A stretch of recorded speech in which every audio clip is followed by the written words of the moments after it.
민우 오빠의 침대 시트를 움켜쥐었을 때 나는 생각했습니다. 어떻게 이 지경까지 왔을까? 100일도 안 된 과부가 남편의 가장 친한 친구 집 침대에서, 그것도 내가 먼저 찾아와서 이런 일을 벌이고 있다니. 그가 내 안으로 깊숙이 파고들 때마다 나는 신음을 삼켰고 그의 이름을 불렀어요. 하지만 이 모든 일이 어떻게 시작되었는지 말씀드릴게요. 그날 밤 빈소에서의 그 순간부터 남편이 죽었습니다. 심장마비였어요. 48세 건강했던 남편이 회사 책상에 엎드린 채 발견되었죠. 장례식장은 조문객들로 붐볐고 나는 상주 자리에 앉아 고개를 숙인 채 문상을 받았습니다. 민우 오빠가 왔을 때 나는 겨우 고개를 들었어요. 민우 오빠는 남편과 어렸을 때부터 같은 동네에서 자란 중마고였습니다. 2살 위였지만 형제처럼 붙어 다녔다고 했어요. 내가 남편과 결혼할 때도 주례를 서주었고 아들 돌잔치 때도 제일 먼저 달려왔던 사람이었죠. 50세까지 결혼하지 않은 그는 장례 이틀 내내 빈소를 지켜주었습니다. 힘내세요. 그가 그렇게 말했지만 나는 대답할 수 없었어요. 목이 메었으니까요. 민우 오빠는 조문객 응대하고 제사상 준비하고 심지어 화장실 가는 나를 배웅하기까지 했습니다. 20년 넘게 알고 지낸 사이였지만 이렇게 가까이에서 그를 느낀 건 처음이었어요. 둘째 날 밤이었습니다. 새벽 2시쯤 되었을 거예요. 조문객들이 거의 다 돌아가고 빈소엔 민우 오빠와 나, 그리고 멀리서 졸고 있는 장례지도사만 남았죠.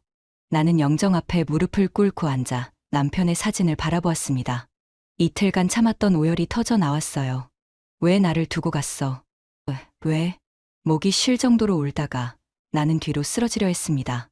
그 순간 민우 오빠가 뒤에서 나를 받쳐 안았어요. 그의 가슴이 내 등에 닿았고 그의 팔이 내 허리를 감쌌습니다. 그리고 그것이, 그의 뜨거운 반응이 내 몸에 닿았죠. 온몸에 전기가 흐르는 것 같았습니다. 오랜만에 느끼는 남성의 욕망이었어요. 남편과는 몇 달째 잠자리를 갖지 않았거든요. 권태기였죠. 그런데 지금 남편의 영정 앞에서 남편의 가장 친한 친구가 나를 껴안고 있고 그의 뜨거운 욕망이 내 몸을 누르고 있었습니다. 나는 숨을 참았어요. 아랫배가 조여왔고 다리에 힘이 풀렸습니다. 일어서야 한다는 걸 알면서도 몸이 움직이지 않았어요. 아니, 움직이고 싶지 않았는지도 모릅니다. 몸이 뜨거워지는 게 느껴졌거든요. 48년을 살면서 이런 감각은 처음이었습니다. 죄책감과 흥분이 뒤섞인 설명할 수 없는 전율. 일으켜 드릴게요. 민우 오빠의 목소리가 떨리고 있었습니다. 그의 숨소리도 거칠어졌고 품에 안긴 나를 놓지 못하고 있었어요. 그의 심장 박동이 내 등을 통해 전해졌고 그의 욕망은 더욱 분명해져서 얇은 상복 치마 너머로 느껴졌습니다. 몇 초였을까요? 아니면 몇 분이었을까요? 우리는 그렇게 얼어붙어 있었습니다. 영정 속 남편이 우리를 내려다보고 있었지만 나는 눈을 감았어요. 복도에서 발소리가 들렸습니다. 장례지도사가 깨어난 모양이었죠. 우리는 황급히 떨어졌어요. 민우 오빠는 휴지를 꺼내 얼굴을 닦는 척했고 나는 영정 앞 촛불을 다시 세우는 척했습니다. 서로 눈을 마주치지 못했어요. 하지만 내 안에서는 무언가가 깨어나고 있었습니다. 오랫동안 잠들어 있던 여자로서의 본능 같은 것이. 그날 밤 이후 모든 게 달라졌습니다. 민우 오빠가 곁에 있으면 심장이 두근거렸고 그의 손이 스치기만 해도 온몸이 반응했어요. 장례 마지막 날, 그가 내 어깨에 손을 올렸을 때 나는 그 자리에서 무너질 뻔했습니다. 그의 체온이, 그의 냄새가 그날 밤의 감촉이 되살아났거든요. 장례가 끝나고 집으로 돌아온 밤, 나는 샤워기 아래서 스스로를 만졌습니다. 민우 오빠의 뜨거움을, 그의 떨리는 숨소리를, 그의 체온을 떠올리며 물줄기가 내 몸을 타고 흘렀고 나는 벽에 이마를 대고 신음을 삼켰어요. 나는 최악의 여자였습니다. 남편의 장례식장에서 남편의 친구에게 욕정을 느끼다니. 하지만 멈출 수가 없었어요. 그리고 이건 시작에 불과했습니다. 장례가 끝나고 첫 주가 지났습니다. 아들 준호는 학교로 돌아갔고 조문객들도 다 떠났어요. 빈집에 혼자 남겨진 나는 멍하니 거실을 배회했습니다. 남편의 흔적은 집 안 곳곳에 남아 있었죠. 현관의 구두, 옷장의 양복, 욕실의 면도기. 그런데 이상하게도 내가 떠올린 건 민우 오빠의 떨리던 숨소리였어요. 민우 오빠는 이틀에 한 번씩 문자를 보냈습니다. 괜찮으세요? 뭐 필요한 거 없으세요? 밥은 드셨어요? 짧고 정중한 문장들이었지만 나는 그 문자를 받을 때마다 가슴이 뛰었어요. 답장을 쓰면서 손이 떨렸고 전송 버튼을 누른 후엔 한참을 휴대폰을 들여다보았습니다. 설거지하다가 빨래 널다가 문득 그가 떠올랐어요. 그러면 멍하니 서 있다가 정신을 차리곤 했죠. 밤에는 잠을 이룰 수 없었습니다. 침대에 누워 천장을 바라보면 그날 밤이 되살아났어요. 그의 가슴에 기댄 내 등, 그의 팔이 감싼 내 허리, 그리고 그의 뜨거움. 하지만 나는 참았습니다. 아직은 안 돼. 아직은. 2주가 지난 어느 날, 민우 오빠가 집에 들렀습니다. 싱크대 수도꼭지가 고장났다는 얘기를 했더니 공구함을 들고 온 거예요. 나는 그날 얇은 면 탱크톱에 반바지를 입고 있었습니다. 집에서 늘 이렇게 입었거든요. 편하니까. 속옷도 제대로 챙겨 입지 않았어요. 민우 오빠가 올 줄 몰랐으니까. 현관문을 열었을 때 그의 눈빛이 변하는 걸 봤습니다. 그의 시선이 잠깐 내 몸에 머물렀어요. 얇은 탱크톱 너머로 비치는 내 몸의 선. 나는 팔로 몸을 가리려다 말았습니다. 왜인지 그러고 싶지 않았어요. 좁은 부엌에서 그가 수도꼭지를 고치는 동안 나는 커피를 탔습니다. 그의 어깨가 내 팔에 스쳤을 때 전기가 흐르는 것 같았어요. 땀에 젖은 그의 셔츠 냄새가 코끝을 스쳤고 나는 입술을 깨물었습니다. 수리가 끝나고 그가 일어섰을 때 우리는 한참 동안 서로를 바라봤어요. 아무 말도 하지 못한 채. 그날 밤 나는 꿈을 꿨습니다. 민우 오빠가 나를 안는 꿈. 그의 손이 내 옷 안으로 파고드는 꿈. 나는 땀에 젖었겠고 가슴이 두근거렸어요. 시계를 보니 새벽 3시. 나는 베개를 껴안고 눈을 감았지만 다시 잠들 수 없었습니다. 3주째 되던 날 민우 오빠가 또 왔습니다. 이번엔 전등이 나갔다는 핑계였어요. 나는 검은색 레깅스에 흰 탱크톱을 입고 있었습니다. 몸에 딱 붙는 옷이었죠. 레깅스가 내 엉덩이와 허벅지 라인을 그대로 드러냈고 탱크톱은 속옷 라인까지 비쳤어요. 커피를 건네다 내 손이 떨렸습니다. 컵이 손에서 미끄러져 바닥에 떨어졌어요. 깨지는 소리가 요란했죠. 나는 황급히 무릎을 꿇고 유리 조각을 주웠습니다. 민우 오빠도 함께 바닥에 앉았어요. 우리의 손이 닿았습니다. 같은 유리 조각을 집으려다. 나는 고개를 들었고 그도 나를 바라봤어요. 그 순간 나는 깨달았습니다. 내 탱크톱이 앞으로 처져 가슴골이 훤히 보인다는 걸. 민우 오빠의 눈빛이 어두워졌어요. 조심하세요. 그가 내 손에서 유리 조각을 빼주었습니다. 그의 손가락이 내 손바닥을 쓰다듬었고 나는 숨을 참았어요. 레깅스를 입은 내 다리가 완전히 드러나 있었고 민우 오빠는 침을 삼켰습니다. 우리는 그렇게 바닥에 앉은 채 얼어붙어 있었어요. 그가 먼저 일어났습니다. 먼저 갈게요. 라고 말하고 황급히 나갔어요. 나는 바닥에 주저앉아 심장이 터질 듯 뛰는 걸 느꼈습니다. 그날 밤 나는 샤워를 했습니다. 뜨거운 물줄기가 온몸을 적셨어요. 손이 저절로 가슴으로 향했습니다. 몸을 만지자 전율이 왔어요. 민우 오빠의 눈빛을 떠올리며 그의 손을 상상하며. 하지만 나는 참았습니다. 손을 멈췄어요. 안 돼.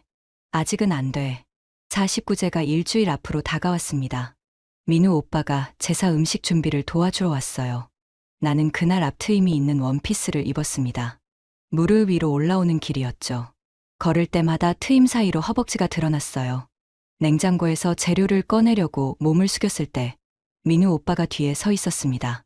나는 냉동실 문을 열려고 팔을 뻗었고 그 순간 그가 내 뒤에서 같은 문을 잡았어요.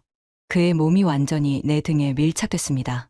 그의 가슴이 내 등을, 그의 팔이 내 옆구리를, 그리고 그의 뜨거운 욕망이 내 몸을 눌렀어요. 원피스 천이 얇아서 그의 반응이 고스란히 느껴졌습니다. 나는 냉동실 문을 붙잡은 채 얼어붙었어요. 민우 오빠의 목소리가 떨렸습니다. 숨소리가 거칠어졌어요. 그의 욕망이 더욱 분명해져서 내 몸을 파고들었고 나는 다리의 힘이 풀렸습니다.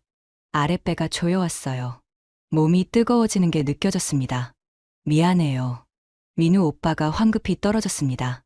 공구함을 집어들고 현관으로 향했어요. 나는 냉장고 문을 붙잡은 채 무릎이 꺾였습니다.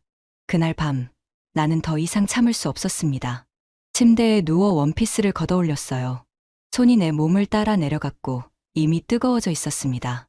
4주간 참았던 것들이 터져 나왔어요. 나는 민우 오빠를 떠올리며 스스로를 만졌습니다. 그의 뜨거움을, 그의 거친 숨소리를, 그의 떨리는 목소리를. 손이 깊이 파고들었고 나는 베개에 얼굴을 묻고 신음했어요. 절정이 왔을 때 나는 온몸이 떨렸고 눈물이 흘렀습니다. 나는 최악의 여자였습니다. 하지만 이제 알았어요. 나는 민우 오빠를 원한다는 것을, 그리고 멈출 수 없다는 것을. 49제가 지나고 한 달이 흘렀습니다. 나는 남편의 서재를 정리하기 시작했어요. 책장을 비우고 서류를 분류하고 추억이 담긴 물건들을 상자에 담았습니다. 먼지 냄새가 코를 찔렀어요. 그러다 책상 서랍 깊숙한 곳에서 낡은 노트를 발견했습니다. 가죽 표지가 손때로 반질반질했어요. 남편의 일기장이었죠. 처음엔 펼치지 않으려 했습니다. 죽은 남편의 사적인 기록을. 하지만 호기심이 이겼어요. 나는 소파에 앉아 일기장을 펼쳤습니다. 누런 종이에서 오래된 책 냄새가 났어요. 대학 시절부터 쓴 것 같았죠. 페이지를 넘기다 내 이름이 나왔고 나는 숨을 멈췄습니다. 오늘 수연이를 민우 형에게 소개했다는 문장이 보였습니다.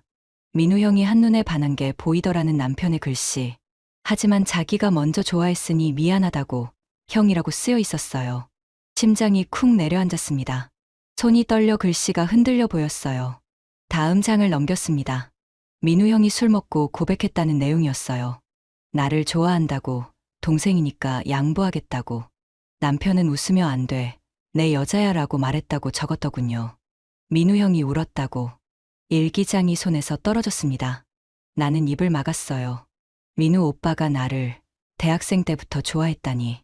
20년 넘게 곁에서 나를 보면서 동생의 아내인 나를 좋아했다는 게 믿기지 않았습니다. 나는 휴대폰을 집어들었어요. 민우 오빠에게 전화를 걸었습니다. 만나야 할 것 같다고 떨리는 목소리로 말했죠. 그는 30분 만에 왔어요. 나는 일기장을 그에게 내밀었습니다. 그는 일기장을 펼쳐보더니 얼굴이 하얗게 질렸어요. 긴 침묵이 흘렀습니다. 거실 시계의 째깍거리는 소리만 들렸어요. 민우 오빠는 고개를 숙인 채 대답했습니다. 사실이라고. 대학교 2학년 때 남편이 나를 처음 데려왔을 때부터 한눈에 반했다고. 그의 목소리가 갈라졌습니다. 왜 말하지 않았냐고 물었습니다. 그는 남편이 동생이었기 때문이라고 대답했어요. 형제보다 가까웠던 동생의 여자를 어떻게 탐하냐고. 그의 눈에 눈물이 맺혔습니다. 눈물방울이 떨어져 바닥에 작은 점을 남겼어요. 지금도 나를 좋아하냐고 물었어요. 민우 오빠가 고개를 들어 나를 바라봤습니다. 좋아하는 정도가 아니라고 그가 말했어요. 20년을 기다렸다고, 매일 밤날을 떠올렸다고. 나는 숨이 막혔습니다. 그날 밤, 우리는 술을 마셨습니다. 거실 바닥에 앉아 소주병을 비웠어요. 알코올 냄새가 코를 찔렀습니다. 나는 취했고, 민우 오빠도 취했어요. 그가 내 손을 잡았습니다. 따뜻했어요. 거칠고 넓은 손. 나는 그 손을 뿌리치지 않았습니다. 밤이 깊어갔습니다. 택시를 불러야 한다고 민우 오빠가 말했어요. 나는 고개를 끄덕였습니다. 현관까지 나를 배웅하려 일어섰어요. 현관문 앞에 섰습니다. 우리는 서로를 바라봤어요. 어둠 속에서 민우 오빠의 눈빛만 반짝였습니다. 민우 오빠의 손이 내 뺨을 쓰다듬었어요. 거친 손가락이 부드럽게 움직였습니다. 나는 눈을 감았습니다. 그의 입술이 내 입술에 닿았어요. 20년을 기다린 키스는 절박했습니다. 숨이 막힐 정도로 깊었고 혀가 얽혔어요. 입 안으로 그의 술 냄새가 퍼졌습니다. 그의 손이 내 몸을 더듬기 시작했습니다. 니트 위로 가슴을 감싸 안았어요. 나는 신음을 삼켰습니다. 나도 그를 만졌습니다. 셔츠 위로 그의 가슴을, 등을, 허리를. 그의 심장이 빠르게 뛰는 게 느껴졌어요. 민우 오빠가 나를 벽에 밀어붙였습니다. 등이 차가운 벽에 닿았어요. 그의 무릎이 내 다리 사이로 파고들었고 허벅지에 그의 뜨거운 욕망이 눌렸습니다. 단단하고 묵직했어요. 나는 그것에 몸을 비볐습니다. 그의 손이 내 치마 속으로 파고들었습니다. 허벅지를 타고 올라왔어요. 속옷 위로 그곳을 쓰다듬었습니다. 이미 젖어 있었어요. 나는 그의 어깨에 얼굴을 묻고 신음했습니다. 복도에 울릴까봐 입을 막았어요. 민우 오빠의 거친 숨소리가 내 귓가에 닿았습니다. 수연아, 라고 그가 속삭였어요. 20년 만에 처음으로 반말로.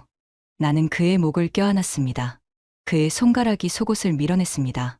축축한 곳을 더듬었어요. 나는 다리에 힘이 풀렸습니다. 민우 오빠가 나를 안아 올렸어요.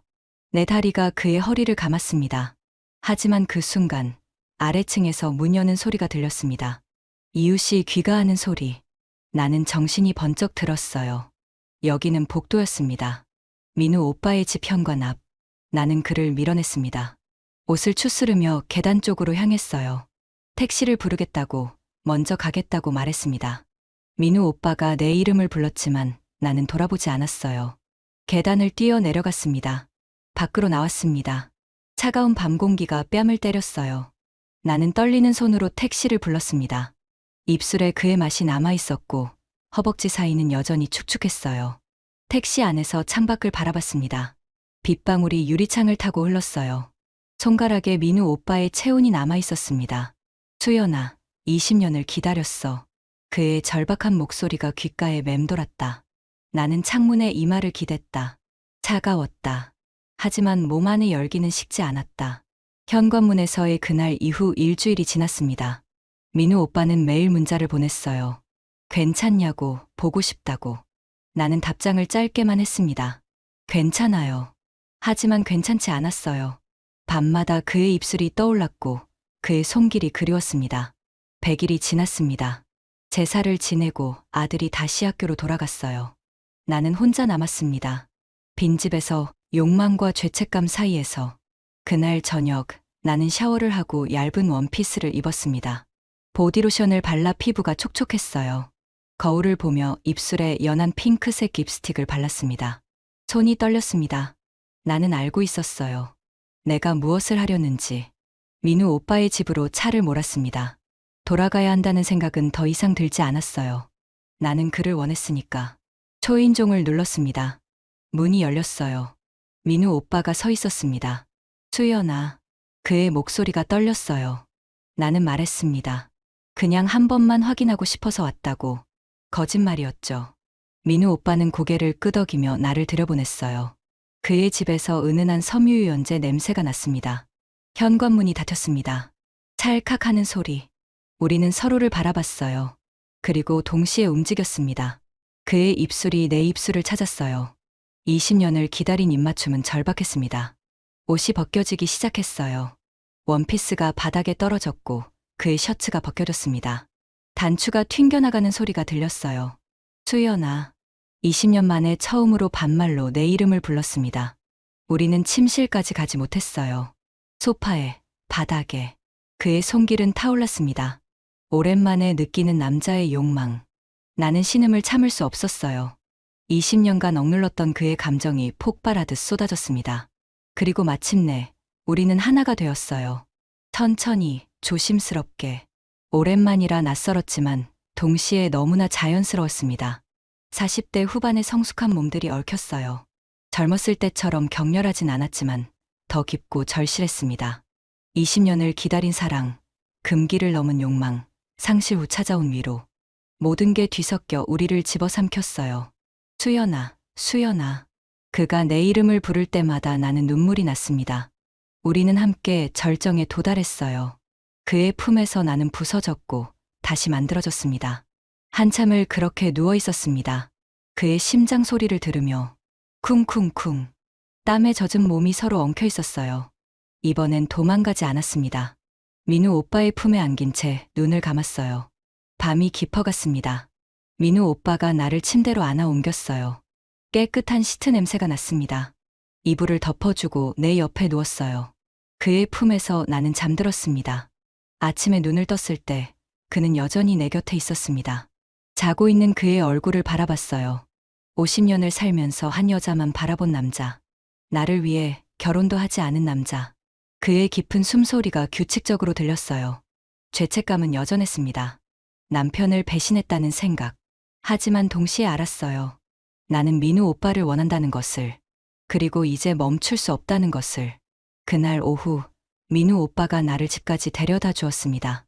차 안에서 그가 내 손을 잡았어요. 수연아, 사랑해. 나는 대답하지 못했습니다. 아직 그 말을 할 용기가 없었어요. 하지만 그의 손을 꽉 쥐었습니다. 그것이 내가 할 수 있는 답이었어요. 집에 도착했을 때 현관에 석환이 서 있었습니다. 남편의 친구. 남편과 동갑인 48세. 그가 의미심장한 미소를 지으며 나를 바라봤어요. 그의 눈빛이 내 몸을 훑었습니다. 목, 가슴, 허리, 다리. 천천히, 노골적으로. 형수님, 민우 형이랑 잘 지내시나 봐요? 심장이 철렁 내려앉았습니다. 그는 알고 있었어요. 나는 애써 태연한 척하며 석환을 집 안으로 들였습니다. 그리고 그날 모든 게 틀어지기 시작했습니다. 거울 속 내 목과 어깨에는 어젯밤의 흔적이 남아 있었다. 붉은 자국들. 나는 웃었다. 아니, 울었다. 구분이 가지 않았다. 하지만 이 행복이 오래가지 못할 거라는 예감이 들었다. 민우 오빠와 하나가 된 그날 이후 나는 행복했습니다. 아니, 행복하다고 믿으려 했어요.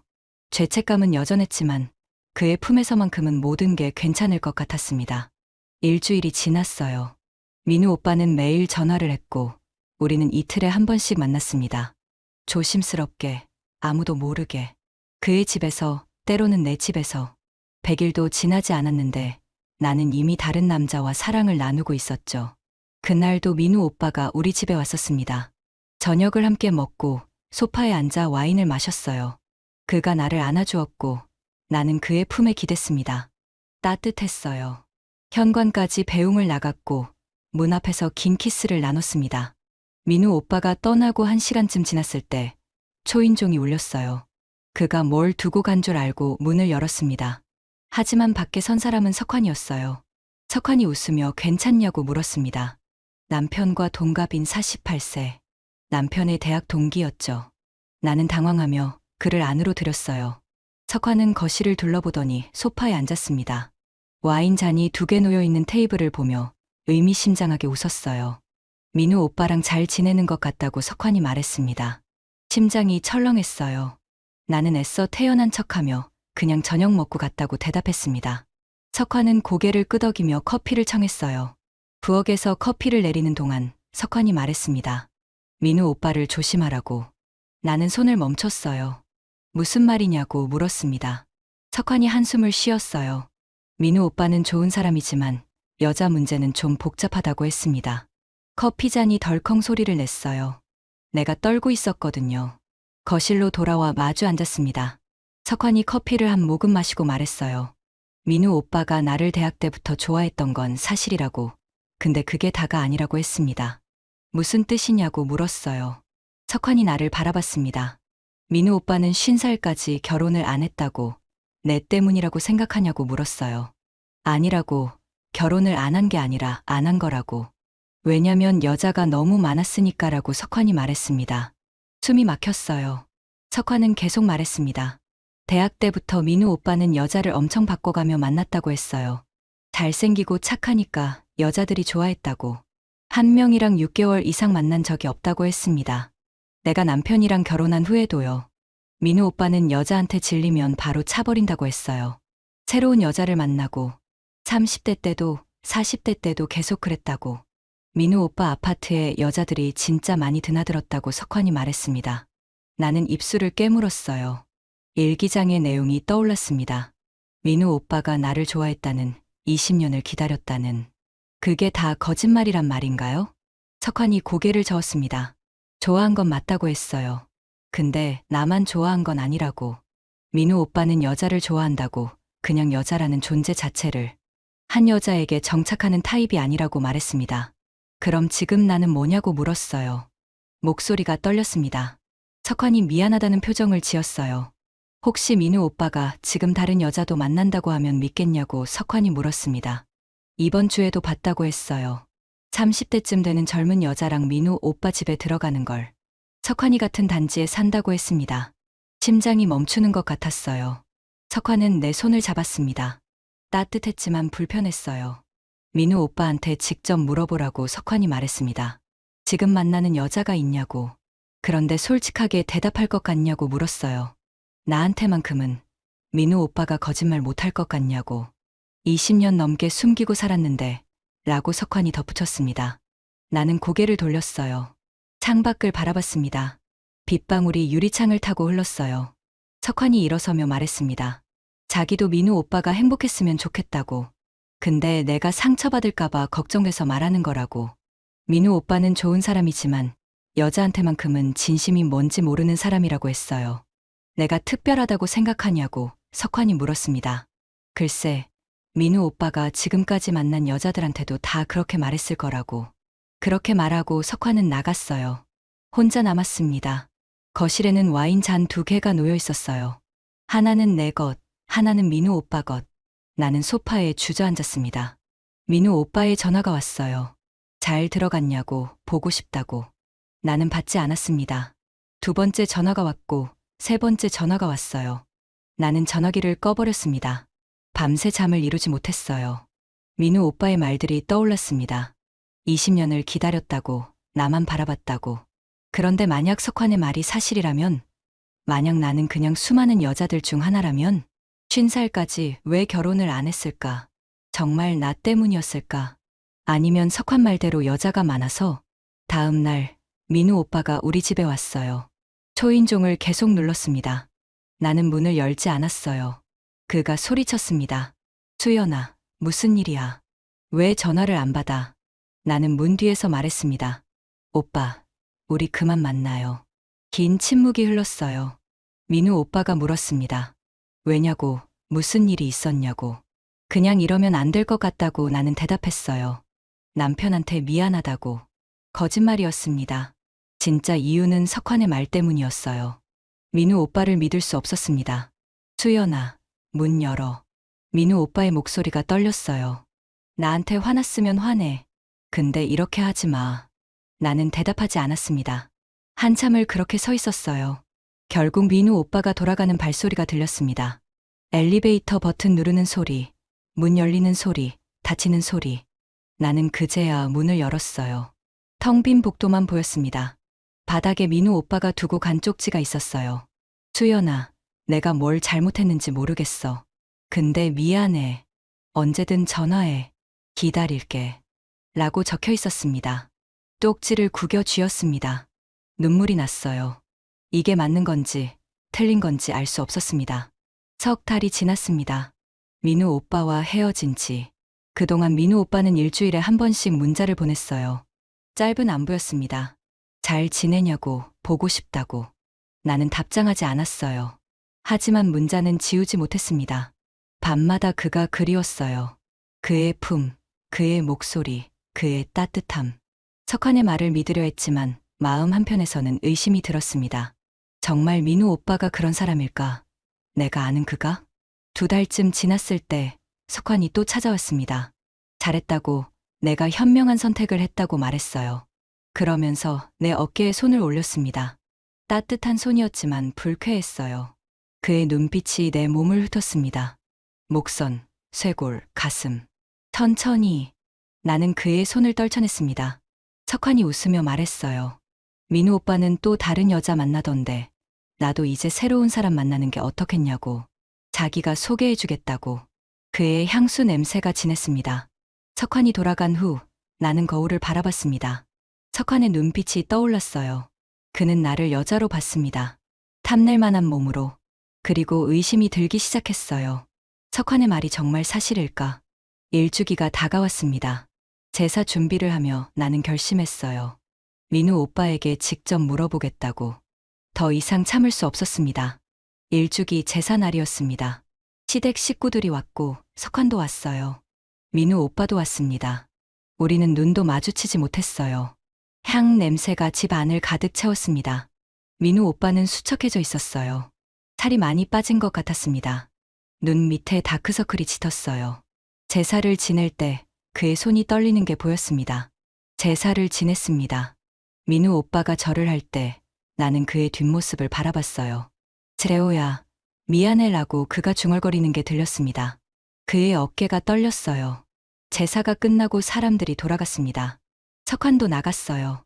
민우 오빠만 남았습니다. 뒷정리를 돕겠다고 했거든요. 부엌에서 설거지를 하며 나는 입을 열었습니다. 물어볼 게 있다고 했어요. 민우 오빠가 나를 바라봤습니다. 눈이 충혈되어 있었어요. 물기 묻은 그릇이 손에서 미끄러질 뻔했습니다. 나는 물었습니다. 50살까지 왜 결혼 안 했냐고. 그의 표정이 굳었어요.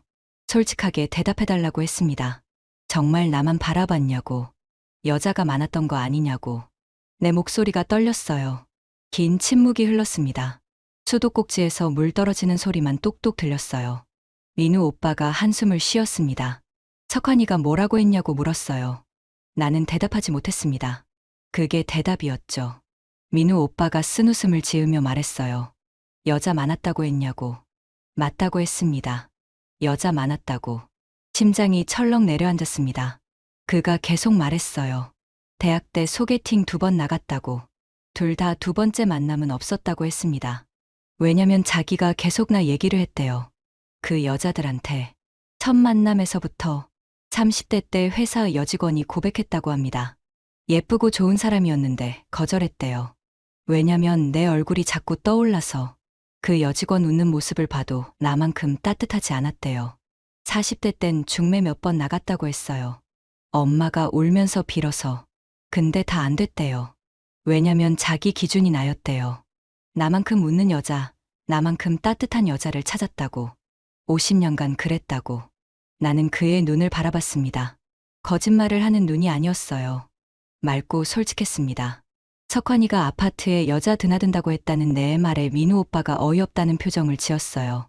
석환이는 분당 살고 자기는 일산 산다고 했습니다. 같은 단지라고 봤다는 말에 고개를 저었어요. 그의 손이 떨렸습니다. 민우 오빠가 내 어깨를 잡았습니다. 50년 살면서 사귄 여자 0명이라고 했어요.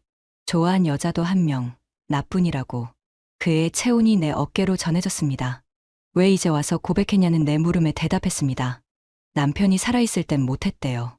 친구니까. 근데 남편 죽고 너무 외로워 보이는 나를 보니까 참을 수가 없었다고. 자기도 나쁜 놈이라고 했어요. 친구 죽었다고 기뻐한 건 아니지만 이제 기회라고 생각한 건 사실이라고. 그 부분만큼은 솔직하게 인정했습니다. 그의 목소리가 갈라졌어요. 그의 솔직함이 나를 무너뜨렸습니다. 석환은 민우 오빠가 거짓말 못할 것 같냐고 했었죠. 하지만 민우 오빠는 자기에게 불리한 것도 솔직하게 말했어요. 이제 기회라고 생각했다는 것까지. 석환은 쉬운 과부라고 생각한 거 아니냐고 했었죠. 하지만 민우 오빠는 지금 울고 있었습니다. 내 앞에서. 눈물이 뺨을 타고 흘렀어요. 민우 오빠가 말했어요. 석환이 말이 다 거짓말이라고. 그 친구가 원래 자기를 질투했대요. 자기가 나를 좋아하는 거 알고 있었으니까.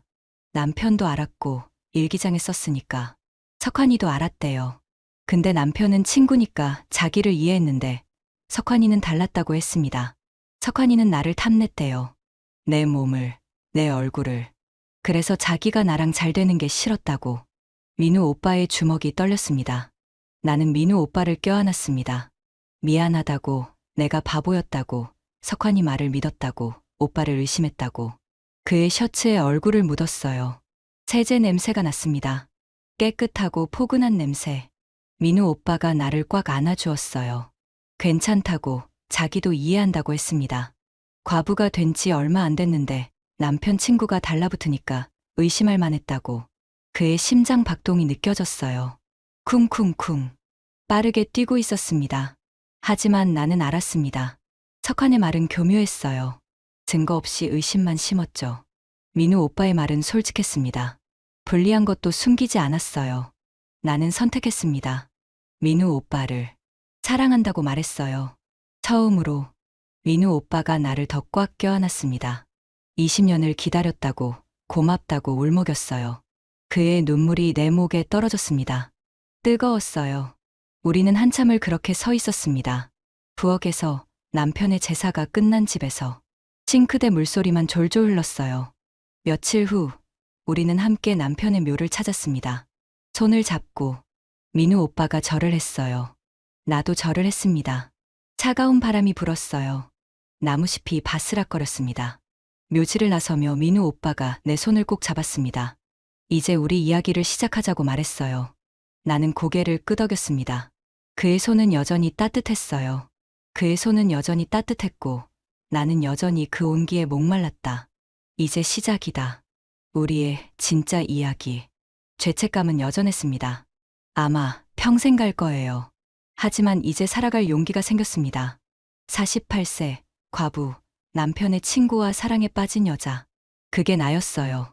그리고 나는 그걸 받아들이기로 했습니다. 앞으로 어떤 일이 벌어질지 모릅니다. 사람들의 비난, 시댁의 반대, 세상의 손가락질.